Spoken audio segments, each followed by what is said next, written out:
सोचो, एक भरा हुआ बाजार है जहां सैकड़ों लोग अपनी चीजें बेच रहे हैं। हर तरफ हलचल है, लोग अपनी पसंद की चीजें ढूंढ रहे हैं, मोलभाव कर रहे हैं और खरीदारी कर रहे हैं। ये बाजार की रौनक और चहल पहल दर्शाता है। कुछ दुकानों पे बहुत भीड़ है, लोग आ जा रहे हैं, सामान खरीद बेच रहे हैं। ये दुकानें उन स्टॉक्स की तरह हैं जो हाईली लिक्विड हैं, जहां हर समय बायर्स और सेलर्स मौजूद रहते हैं। ये लिक्विड स्टॉक्स जैसे हैं, आसानी से ट्रेड हो जाते हैं, बायर्स और सेलर्स की कोई कमी नहीं। इन स्टॉक्स में ट्रेडिंग करना आसान होता है क्योंकि मार्केट में हमेशा कोई ना कोई खरीदने या बेचने के लिए तैयार रहता है।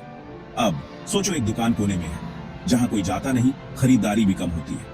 ये दुकानें उन स्टॉक्स की तरह हैं जो इलिक्विड हैं, जहां बायर्स और सेलर्स की कमी होती है। ये एक इलिक्विड स्टॉक है। ऐसे स्टॉक्स में ट्रेडिंग करना मुश्किल होता है क्योंकि मार्केट में इनकी डिमांड और सप्लाई कम होती है। इलिक्विड स्टॉक्स उन कंपनीज के होते हैं जिनका ट्रेडिंग वॉल्यूम कम होता है, मतलब उनके शेयर ज्यादा बाय या सेल नहीं होते। इन स्टॉक्स में लिक्विडिटी की कमी होती है, जिससे इन्हें खरीदना और बेचना दोनों ही मुश्किल हो जाता है। लिक्विडिटी की ये कमी उन्हें मैनिपुलेशन के लिए वल्नरेबल बनाती है। जब मार्केट में लिक्विडिटी कम होती है तो कुछ बड़े ट्रेड्स भी स्टॉक की प्राइस को सिग्निफिकेंटली प्रभावित कर सकते हैं। जैसे एक छोटा सा कंकर भी छोटे तालाब में बड़ी लहर बना सकता है, वैसे ही कुछ ट्रेड्स भी इलिक्विड स्टॉक की प्राइस पर बहुत असर डाल सकते हैं। ये वॉलेटिलिटी इलिक्विड स्टॉक्स को रिस्की बनाती है। मैनिपुलेटर्स, जो अक्सर ग्रुप्स में काम करते हैं, इसी कमजोरी का फायदा उठाते हैं। वो इन स्टॉक्स की लो लिक्विडिटी का फायदा उठाकर प्राइस को मैनिपुलेट करते हैं। वो इलिक्विड स्टॉक्स को इसलिए टारगेट करते हैं क्योंकि लिक्विड स्टॉक्स के मुकाबले कम पैसों से उनकी प्राइस को कंट्रोल करना आसान होता है। कम ट्रेडिंग वॉल्यूम की वजह से कुछ बड़े ट्रेड्स ही प्राइस को सिग्निफिकेंटली मूव कर सकते हैं।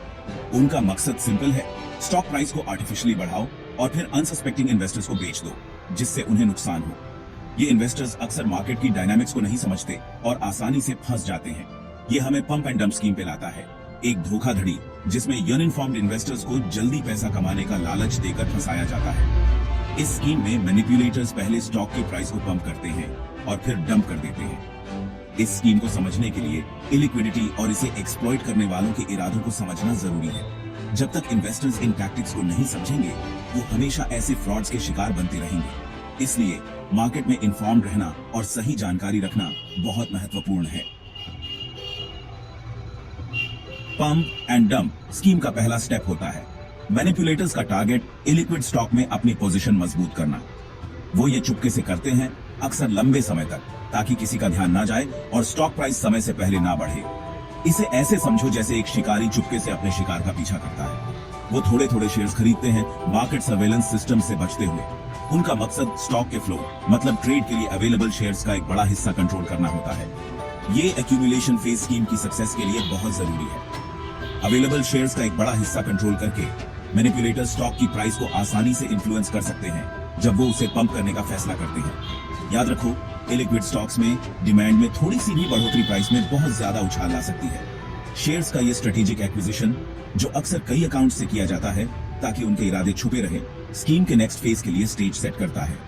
टारगेट स्टॉक के बारे में हाइप और आर्टिफिशियल बज़ क्रिएट करना। इलिक्विड स्टॉक में अच्छी पोजीशन हासिल करने के बाद मैनिपुलेटर्स हाइप बनाने पर ध्यान देते हैं। ये लोग स्टॉक की कीमतों को बढ़ाने के लिए कई तरह की स्ट्रैटेजीज अपनाते हैं ताकि मार्केट में एक बज़ क्रिएट हो सके। उनका मकसद स्टॉक के बारे में बज़ क्रिएट करना होता है, एक्साइटमेंट और अर्जेंसी पैदा करना, ताकि अनसस्पेक्टिंग इन्वेस्टर्स अट्रैक्ट हों। सोशल मीडिया प्लेटफॉर्म्स पर हैशटैग्स और अलर्ट्स का इस्तेमाल करके ये लोग एक आर्टिफिशियल इंटरेस्ट जनरेट करते हैं। वो अलग अलग टैक्टिक्स इस्तेमाल करते हैं, अक्सर इंटरनेट की रीच और एनोनिमिटी का फायदा उठाते हैं। ये टैक्टिक्स बहुत ही सोफिस्टिकेटेड हो सकते हैं, जिसमें टारगेटेड एड्स, वायरल पोस्ट्स और स्पॉन्सर्ड कंटेंट शामिल होते हैं। सोशल मीडिया प्लेटफॉर्म्स उनके लिए खेल का मैदान बन जाते हैं, जहां फेक प्रोफाइल्स और बॉट्स मिसलीडिंग इंफॉर्मेशन, रूमर्स और झूठी सक्सेस स्टोरीज फैलाते हैं। ये बॉट्स और फेक प्रोफाइल्स एक कोऑर्डिनेटेड एफर्ट में शामिल होते हैं, जिससे एक इल्यूजन क्रिएट होता है कि स्टॉक में जेन्युइन इंटरेस्ट है।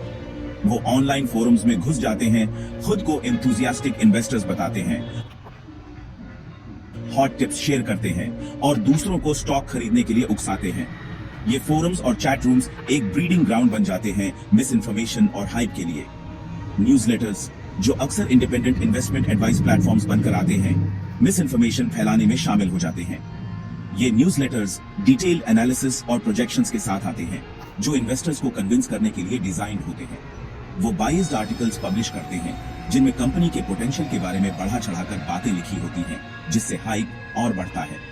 ये आर्टिकल्स अक्सर क्लिकबेट हेडलाइंस के साथ आते हैं, जो रीडर्स को अट्रैक्ट करते हैं और उन्हें स्टॉक में इन्वेस्ट करने के लिए मोटिवेट करते हैं। असली बात एक नैरेटिव क्रिएट करना होता है, एक ऐसी कहानी जो पोटेंशियल इन्वेस्टर्स को अट्रैक्ट करे, खासकर उन लोगों को जो मार्केट में नए हैं या इमोशनल इन्वेस्टिंग करते हैं।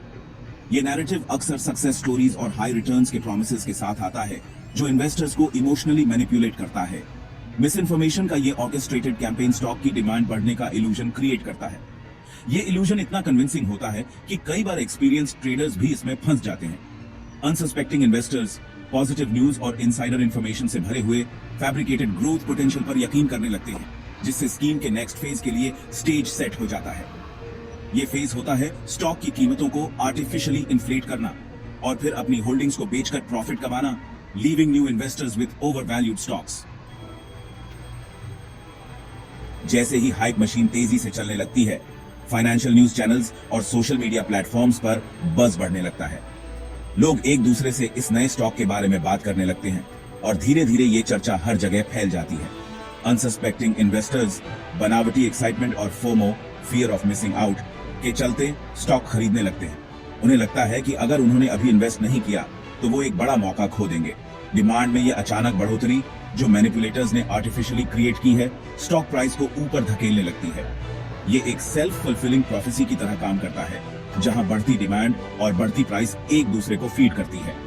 याद रखें, हम एक इलिक्विड स्टॉक की बात कर रहे हैं। ऐसे स्टॉक्स में ट्रेडिंग वॉल्यूम कम होता है, जिससे प्राइस को मैनिपुलेट करना आसान हो जाता है।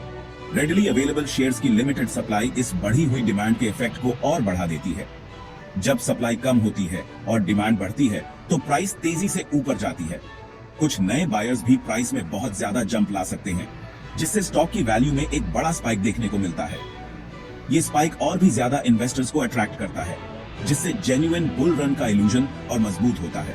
लोग सोचने लगते हैं कि ये स्टॉक सच में बहुत वैल्यूएबल है और इसकी प्राइस और भी बढ़ेगी। मैनिपुलेटर्स इस रिएक्शन का पहले से अंदाजा लगाकर अपने केयरफुली कंस्ट्रक्टेड स्कीम को अनफोल्ड होते हुए देखते हैं। उन्हें पता होता है कि कब और कैसे मार्केट को मैनिपुलेट करना है। वो स्टॉक प्राइस को क्लाइम करते हुए देखते हैं, जो उसी हाइप से फ्यूल्ड है जो उन्होंने क्रिएट किया था। ये एक प्लान्ड और कैलकुलेटेड मूव होता है। उनका इनिशियल इन्वेस्टमेंट जो बहुत कम प्राइस पर किया गया था, वैल्यू में मल्टीप्लाई हो जाता है। ये एक बहुत ही प्रॉफिटेबल स्ट्रैटेजी होती है, अगर सही तरीके से एग्जीक्यूट की जाए। जैसे जैसे ज्यादा इन्वेस्टर्स केयरफुली ऑर्केस्ट्रेटेड इल्यूजन से ब्लाइंडेड होकर बाइंग फ्रेंजी में शामिल होते हैं, स्टॉक की प्राइस और भी ऊपर जाती है। ये एक विशियस साइकिल बन जाता है। हालांकि इस फेज को केयरफुली कैलिब्रेट किया जाता है। मैनिपुलेटर्स जानते हैं कि उन्हें कब और कितना पुश करना है, ताकि रेगुलेटर्स का ध्यान न जाए। उनका गेम एक डेलिकेट बैलेंस मेंटेन करने पर डिपेंड करता है, जहां उन्हें प्राइस को बहुत ज्यादा बढ़ाना भी नहीं है और बहुत कम भी नहीं रखना है। मैनिपुलेटर्स जानते हैं कि प्राइस को बहुत जल्दी बहुत ज्यादा पुश करने से रेगुलेटर्स का ध्यान आ सकता है, इसलिए वो अपने मूव्स को बहुत ही केयरफुली प्लान करते हैं। उनका गेम एक डेलिकेट बैलेंस मेंटेन करने पर डिपेंड करता है, जहां उन्हें प्राइस को बिलीवेबल रखना होता है ताकि रेगुलेटर्स को शक न हो। प्राइस सर्ज को बिलीवेबल रखते हुए अपने पोटेंशियल प्रॉफिट्स को मैक्सिमाइज करना, ये एक बहुत ही इंट्रिकेट और कैलकुलेटेड प्रोसेस होता है, जो सिर्फ एक्सपीरियंस्ड मैनिपुलेटर्स ही कर सकते हैं।